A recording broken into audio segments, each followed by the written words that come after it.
This is Rich Stroffolino with the Department of No. Nick Ryan, former CISO. I got to ask, what is your priority going into this week? It's got to be how are we securing the vibe coding, the AI, especially after that Super Bowl commercial from Base 44 yesterday. Don't forget Codex too. It's for builders. Yay! Yeah. I like that. Ooh, a Super Bowl vibe coding angle. I like this. I like this. Chris Ray, Field CTO over at GigaOM. Got to ask, what is your priority this week? Did you pull anything from a Super Bowl ad by chance? I did not. I wish mine was exciting as Nick, but I'm just working on sales collateral and use cases and case studies. So that's got me going. Useful. Listen, you're both way ahead of me. Right now, I'm just thinking of where am I going to put the next batch of snow that's coming? I have a mound by my driveway. I can't get it anywhere. We all have different priorities this week. It's all a lot of fun. Producer Steve, let's run that opening. From the CISO Series, it's Department of No.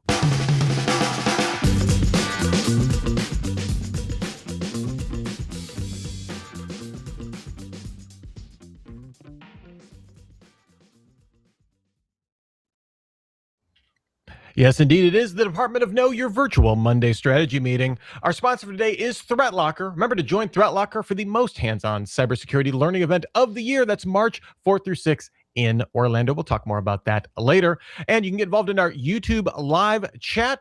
We broadcast every Monday at 4 p.m. Eastern if you're listening to us later. So make sure you join us next week and email us feedback at CISOseries.com for electronic mail. Quick reminder that all the opinions expressed on the show are in fact those of our guests, not necessarily those of their employer or really anyone else. It's none of their business, dang it. It's their opinions. We've got about 30 minutes, so let's just jump right in. We're going to start out with our No or No segment. So much news in the week. It's tough to keep track of it all. We just need to go through some stories real quick and decide, are these things we need to know more about, or maybe a little bit of a no thank you. Move on. Next story, please. First up here, I saw this one getting a lot of buzz this week. React Native Metro bug from researchers at JFrog. They found that threat actors are exploiting a flaw in Metro, the native JavaScript bundler for React Native projects. On Windows, the bug allows for executing arbitrary OS commands through post requests, while on good old Mac OS and Linux, it can allow for limited parameter control on arbitrary executables, which sounds worse, even though I don't think it is. There are currently about 3,500 exposed React Native Metro servers online. So I got to ask, is this a problem that can impact a wide range of organizations, or is this, what is the scope here that we're dealing with this? Nick, is this a know a little more or a no thank you for you? Yeah, I mean, I want to say no thank you, but the only thing that was interesting about the story to me was that this was a case where you had the development environment that actually bled into production, right? And so to me, that's the angle that is more of concern. It's something that I would definitely bring to the team of, hey, how do we make sure that, the sandboxes stay the sandboxes and you can't just get out? And I don't care how much somebody actually wants to test something and how close to real it is. We cannot let those environments touch. Chris, what about you? Is this a know a little more or no thanks? Is it a close call for you? Let me ask. No, not a close call. I do agree with Nick. This is a know a little bit more. If your mobile team's using React Native, an unpatched dev laptop on a corporate VPN could be the initial entry point for full breach. I think too often people, we use deployment tools. Really, we're looking at them like they're just testing, they're for building, playing around with. Another way to look at them, and this is fun, is they're your production grade liabilities. We treat dev environments like sandbox playgrounds, right? But if they listen on external interfaces, they're just unmonitored front doors to your network. Wow, that makes the story much more terrifying than I had initially thought. So we're doing the Lord's work here. All right, next up here, Maltbook. The dangers of vibe coding. So this blew up last week. We got to address it a little bit more. We talked about it last week too. But Maltbook, this is a Reddit-like forum designed for use by AI agents. It was vibe coded in existence by Matt Schlicht. Like about a week ago, and it has over 1 million people or 1 million bots that signed up. It gets weird when you're talking about this thing, but it had a flaw in its database that allowed for read-write access to its entire production database, leaking data on account holders. Just you could edit anything. I mean, it's what would happen if you had full access to a production database. This whole Maltbook story, the viral popularity of it, the dystopian sci-fi-ness of it, the complete slop of its actual setup. Chris, for you, is this know a little more? Or is this a no thank you for you? This is know a little more until it happens about 10 more times. I think this highlights the AI gold rush risk, right? Teams are using AI to build tools fast, and they're skipping the 101 level security checks. Vibe coding is just shadow IT with a better marketing department. Speed is worthless if you're racing towards that cliff, right? Building an AI social network without any basic database permissions. This isn't innovative, it's negligence.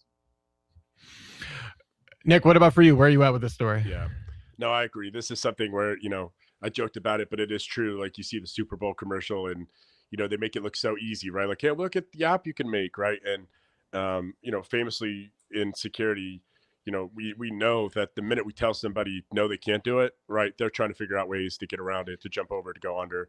And this is where I think a lot of those ideas that, used to be just poor cyber hygiene things that they would do. Well, now they can go and build an application, and then, are you going to be able to find out that they're putting data in there that they shouldn't? It's production data. Are we going to be able to track that? I think there's just a lot of questions, and, I get the excitement of it, of, you get to bring to life this new application, this new thing that's going to help you. But yeah, I don't know. The other part of it too is, how do you trust these, vendors and suppliers? Like, for example, if you use Lovable, they have a thing in there that talks about, well, here's our security. Press the button, it'll do security review. Well, what's the review it's doing, right? And then it has a try to fix this all for free button, and it's like, okay, did it actually fix it? Do we know what we're mapping to? I mean, there's a lot of questions. This is something you absolutely have to start getting your arms around now. Yeah, and this Moltbook thing, like, to me, this is the best case scenario, right? It's like a dude made this, and people decided to make it go viral, but it wasn't, oh, this is, like, to your point with Lovable, or any of these kind of citizen developer, right, like integrated enterprise tool, where it's like, oh, I push this, I'm suddenly the owner of software that I have no idea how I even made. Yes. Like, to me, that is the way more scary thing in some ways. Like, yes, this is bad because, oh, I saw this on Hacker News, so I'm going to check this out because it looks cool. Like, okay, yeah, my email got leaked, or my auth tokens. Like, so there's a lot of bad stuff could happen, but like to me, it's, yeah, when it's kind of rolled into business process without having that those controls in place, or like having answers to those questions, that to me is the way more terrifying thing with this. Oh, yeah. But good to keep. And Chris, I love that. Yes, at some point this will be like a ransomware attack that impacts like 100 people. We're going to be like, yawn. Yes, it's the top of the hour. Of course, that happened immediately. Next up here, APT28 attackers abuse Microsoft Office 0 Day. This was a newly discovered 0 Day that was quickly pounced upon and exploited, not only in Ukraine, but in several other countries.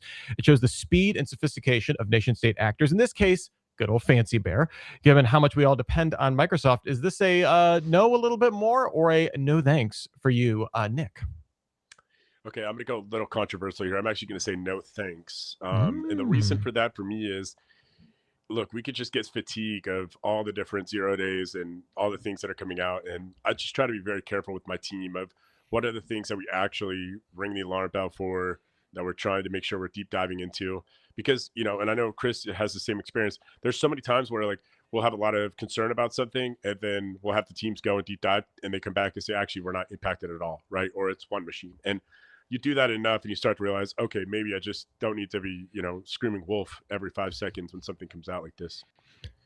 Yeah, the CISO who cried patch. We can exhaust your team very quickly here. Chris, same thing. Like, I'm curious for you. What's your perspective? Know a little bit more about this, or is this exhaustion? I'm a little more contradictory. I'm gonna contradict you, Nick. I'm gonna say I do want to know a little more, but really emphasize underscore a little more. I don't really care about the patching aspect of this. Like, this could be anything. It's that it underscores the time from the release of the patch to the time of the application of the patch is like, what, 2 or 3 weeks, for most organizations, if they're really on the ball. The nation state actors live in that 2 to 3 week window. So if that's a concern for your organization, which it isn't for everybody, but if that's an organizational concern, is that nation state level capability, that 2 to 3 week window is where your attacker is living. You need to focus on that. All right, our last story here. CISA gives federal agencies 1 year to remove end-of-life devices. This directive is in response to ongoing and widespread exploitation campaigns from sophisticated attackers. It mentions load balancers, firewalls, routers, IoT edge devices, a lot of stuff in there, which remain vulnerable, especially from those with ties to nation states. Removing legacy equipment, always tough to know what you have and how to address it here. Chris, for you, is this know a little more, or no thanks for you? I'm barely on the know a little bit more. I could be talked out of it. Just I mean, barely, just barely. yeah, just barely. But this is why MFA and zero trust aren't just buzzwords, though. For me, I mean, this is the only way to catch someone who's already has the keys, right? But at the same time, it's like, what's the scope of this? Who's really going to be concerned? Yeah. Nick, what about for you? Are you as on the fence with this as Chris, or you feel more strongly one way or the other? I am, but my reason's a little bit different. I mean, the only thing for me that C said, like, there's some really great collateral and things that you can use to kind of bring back home to show, executive teams and whatnot. This to me would be used for that case specifically of, hey, look, even CISA is telling us now end of life devices have to go because, this is the kind of technical debt that every organization has something, right? There's something in some old server room covered in dust that should not be running, but it is because somebody screamed loud enough to keep it on, keep it online. And so to me, I think I would just use this as kind of a little bit of a, hey, look, see, everybody's getting rid of it. We should too, But yeah, I think it's barely a no. That's what I want to know from our audience, either in our chat or feedback at CISOseries.com. I want to know, like, when you see this story in particular, like this to me stood out to me. I made a little short video for it over on our CISO Series YouTube channel. Like some of the things that CISA is asking civilian federal executive agencies to do here seems so table stakes to me, right? Of like, know what you have, see if there's a patch available, maybe look to deploy it. Like I know that is not simple in all instances, right? I don't mean to make it sound like, oh, this is a click of a mouse, right? But like some of the things that were asked in that seemed so low stakes to me. I want to know, is that something that you can use to say like, hey, everyone's struggling with this, even if we're struggling with this, we can make some progress. Here's a timetable that CISA can meet. If they can meet it, maybe we can. I want to know. I want to hear from you. Would love to feature some of those next week on the show. Before we move on to our deep dive stories of the week, got to thank our sponsor for today, who of course are the fine folks at ThreatLocker. Want real zero trust training? Zero Trust World 2026 delivers hands-on labs and workshops that show CISOs exactly how to implement and maintain zero trust in real environments. Join them March 4th through 6th in Orlando. Plus, there's a live CISO Series episode on March 6th. Yes, the big boss man, David Spark, will be there. Get $200 off with the code ZTWCISO26 at ZTW.com. All right, we've got some stories here. We need to be digging into some stuff here. First up here, AWS Intruder becomes admin in under 10 minutes with AI assistance. According to research from Sysdig, a digital intruder broke into an AWS cloud environment and in just under 10 minutes went from initial access to administrative privileges thanks to an AI speed assist. The November 28th break-in stood out for its speed, as well as multiple indicators that suggest the attacker used large language models to automate most phases of the attack, from reconnaissance and privilege escalation to lateral movement, malicious code writing, and LLM jacking. The attackers initially gained access by stealing valid test credentials from public Amazon S3 buckets. They didn't break in, they logged in.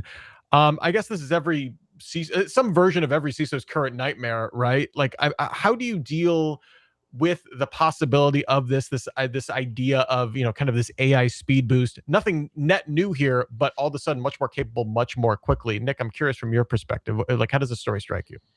Yeah, I mean, this is definitely a huge concern, especially when you have a lean team, right? And you don't have the bodies that you need. I think the other thing that we're going to see soon, what this kind of goes into is, when you have AI so prominent to where you have people that are literally not thinking anymore, using their own brains, but they're just leveraging, the exoskeleton of the AI, LLM, to become this, much more capable, all these things. Well, now we have some big concerns where, do they actually know how these things got escalated, right? Can we actually find that out? I mean, but also I think the other piece that comes to my mind is this is really where it becomes important to be looking for behavioral signals that we really got to, pull out and say, okay, whoa, that should not have happened. How did that happen? Right. Instead of, just looking at alerts and all the red on the screen.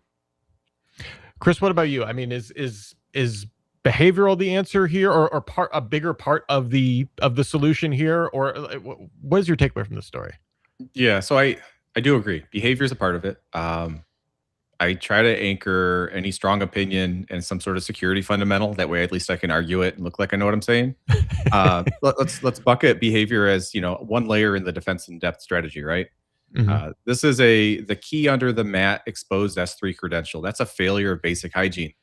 But the AI speed assist is the wake up call here. We need automated circuit breakers that kill sessions the moment suspicious behaviors and privilege escalation is detected.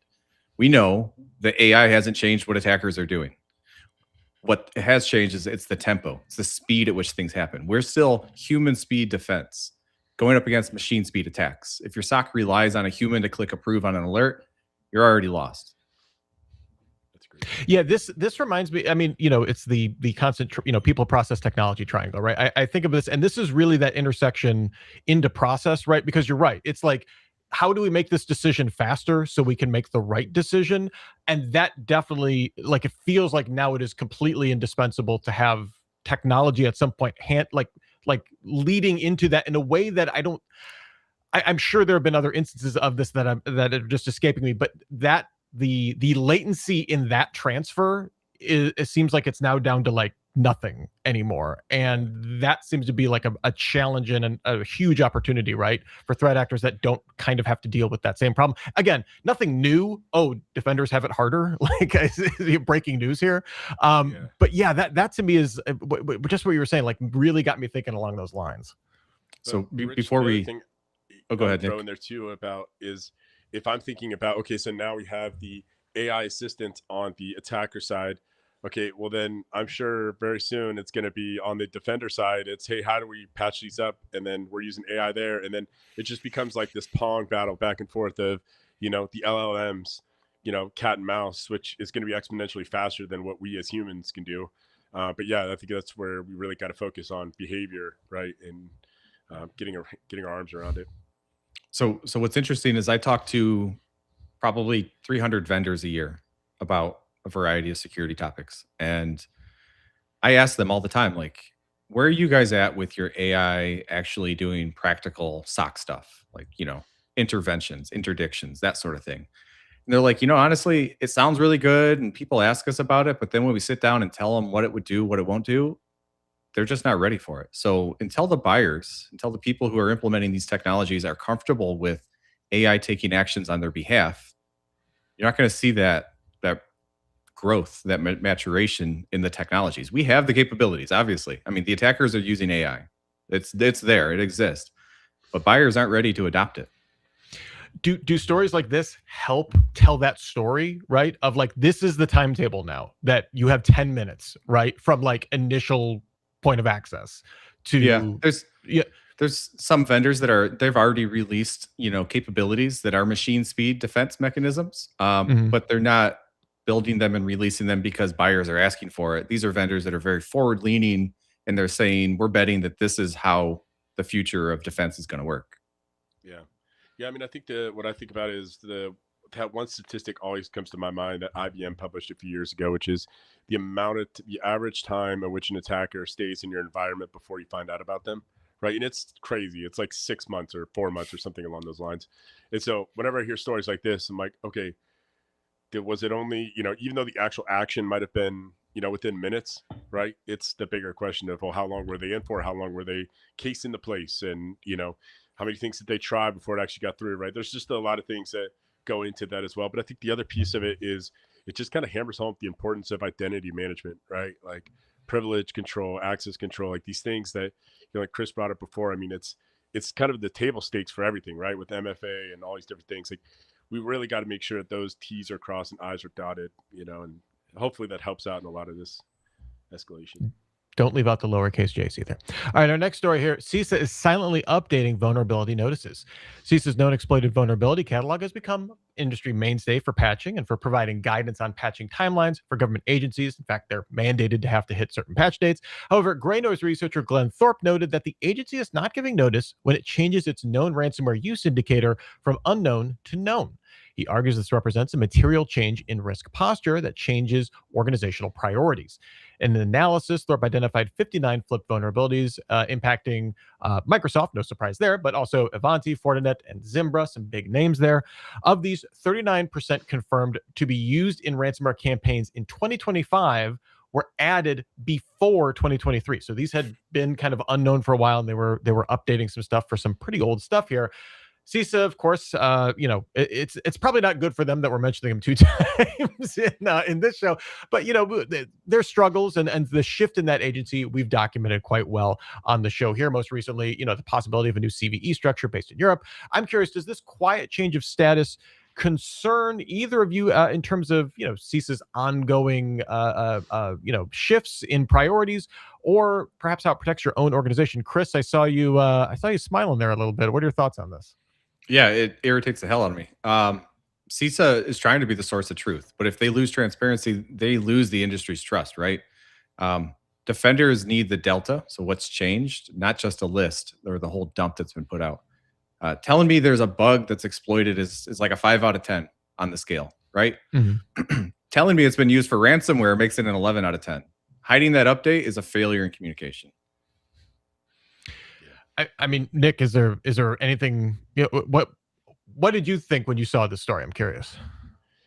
Yeah, I mean, same thing about the list, right? I mean, I think one of the problems that we've had with vulnerability management for a lot of years is the missing piece of context, right? Which I don't know if you can ever really get from, a publication of sorts like CISA in this way, because obviously every organization is different. You have different risk tolerance, and there's a lot of different unique intricacies of all these organizations, right? There might be, that same ransomware vulnerability for Chris might be an 11 out of 10, but for my organization might be a 2, right? It might not have anything that's impacted by it. There's no way you could get in, those kind of things. So yeah, I mean, I think there just needs to be, like Chris is saying, I think when I read it, I in my mind, I'm thinking like, CISA, you've got to get your stuff together, right? Like, so many people go to you for guidance and for some structure when they don't have structure. So we have to get this right. And so, anyways, I just was reading the story, thinking, man, I wish they could just get this thing dialed in and not just be blah. This to me, I always it's like whenever there's that, like, a company gets in trouble because they updated their terms of service and there are like some weird terms in there that everyone got upset about. That was just because some lawyer didn't talk to anybody. I almost think, like, in this case, like, someone, like, this is like boring data entry that no one thought was that was completely disassociated from I mean, you talk about context, the context of why this would matter to someone, because I think if you had anyone that had any skin in the game, right, they would. I don't know. It just seems so common sense of, like, this completely changes how you would react to a vulnerability if it's actively exploiting the wild versus academic POC or whatever, or unknown. To me, it shows me, it makes me question who is looking at this before it goes out. And I as a former data entry person, I'm not blaming any data entry people. I respect you. You have thankless, horrible jobs. So Chris, I see you smiling again. Does that hold any water for you? Or is that complete BS on my part? No, I think you're pulling the right thread here. There's definitely some sort of quality check that was lacking. All right. So, well, I mean, hopefully, like you said, we're all utilizing CISA, right? Like, this should be a resource for everybody, and I think that's the frustrating part, right? Is when it's like, it seems like you have a very core job. We seem to understand what your job should be, and that there's that disconnect. So we will keep an update with more CISA news if we get a response from this, maybe some changes on that end as they come out. The last story here for today: GSA embeds CMMC-like cybersecurity requirements into civilian contracts. General Services Administration is expanding the use of mandatory cybersecurity maturity language across civilian federal contracts, including IT and professional services vehicles. While not branded as CMMC, the requirements mirror the principles by enforcing NIST 800-171 alignment, system security plans, incident reporting, and supplier accountability as contractual obligations rather than guidance. This effectively broadens CMMC-style enforcement beyond DoD contractors to a much wider civilian vendor base, many of whom may not be viewing themselves as federal cybersecurity regulated. I'm curious, what does this mean for organizations and companies? Is this a major shakeup in your opinion here, Nick? Oh, I do think it is. I mean, I spent the last 3 years working with CMMC and the Department of War, and I mean, the CMMC program impacts like 330,000 contractors in the United States, right? So this for GSA, which that's also, even if the government buys a commercial off-the-shelf product from your company, you have a GSA contract, right? So it's a purchasing vehicle. this is going to impact a lot of people. I think it's it's going to probably play out a lot like CMMC, where people said, okay, yeah, it's in our contract. Great. That means we're not going to do anything about it. But once the teeth start coming and there starts to be lawsuits from the DOJ and people are actually being held to what their contracts say, I think that this is going to be huge, and it's going to turn into the expanded CMMC program that we've seen for the Department of War. It's going to get even broader with the government agencies across the board. Andrea Simpson in our chat sharing when CMMC came out, other agencies were bound to follow the standard. Chris, I'm curious, do you agree with that? What are your thoughts on this? Yeah, this is gonna, so like you said, Nick, 330,000 organizations. How much do you want to bet most of those don't have much of an IT budget? Probably like 98% of them, right? The compliance era where it's no longer self-attestation, pinky swearing, right? The GSA is effectively ending the paper security for civilian contractors by embedding NIST 800-171 into contracts. They're making cybersecurity a binary gate for revenue. If you can't prove it, you can't sell to us. I love that. I mean, it's one of those things where like we've known that we should be doing this, and like Andrea said in the comment, it's like this has been around and in contracts for a long time, right? It's just now there's teeth behind it to make sure people actually do it. But I mean, I know for me, just as an American, you're sitting here saying like, yes, we should actually care about our data that we have and controlled unclassified information. I mean, even if it's something silly, it's like, well, yeah, but it's still going to an army base, right? It's still going somewhere that we have concerns about, and just taking it serious. I always think of the movie War Dogs when they have what is it, Jonah Hill and whoever else, where they get like some crazy contract and it's like two kids, and they're literally like becoming gun runners because they underbid the contract by whatever it was. I mean, I think about like what Chris is saying, the amount of people that have contracts that don't even have a formal IT staff, right? That they're swearing that they do everything in NIST 800-171, and then as soon as that light gets shine on it, you're going to find out pretty quick that, oh, actually they had nothing. It's going to be a problem. Yeah, well, and yeah, it'll. So you were expecting messy transition, some probably some saber rattling lawsuits to show, hey, we're serious about this, and then is this? I guess, does this reach a level of stability in, let's say, 2-3 years, down the road in the near term here? So the practical side of this is hundreds of thousands of vendors to the government. Who's enforcing this? Who's actually verifying, right? If it's a matter of submitting attestations to a portal on a government website, is somebody actually looking at that, or they're just saying, yeah, they submitted it? Like, does this actually do what it's set out to do, or does it just sound really good on paper? We'll have to see, because there are real impacts to this. Like I said, 98%, those are just numbers pulled out of thin air, but I guarantee you it's a number close to that. These places don't have an IT budget. They don't have anybody on staff. They're relying on third parties to do their technical stuff. They're also key to the supply chain of the U.S. government, the military, the Department of Defense. You can't just get rid of them. You can't just force them to do something. It's going to take time. Yeah. I mean, the only thing I would add there too is, this is something that I think it's going to take time to, fully mature, and people are going to be taken serious. But I agree, there's going to be an enforcement catch up, right? Of the Department of Justice can only go so far, and it's probably going to get the most egregious cases, right? And then hopefully it's just one of those situations where it's like the rising tide raising all boats, and we can all get there. But I also worry that this is going to be in the AI era. This is going to turn into, hey, ChatGPT, how do I get this government NIST 800-171 thing satisfied without actually satisfying it? Give me some fluff that I could stick in that'll get through their lawyers and blah, blah, blah, blah, blah, right? And then all of a sudden, we're not that much better than where we were before this came out. Thank you, Andrea, for contributing in the chat there on LinkedIn. Also, we do stream on LinkedIn. I never mentioned that, but thank you, Andrea, for finding us. Do appreciate that. Make sure you come back next week. Tell a friend. Before we get out of here, we have time for our advice spot. One of my favorite parts of the show here.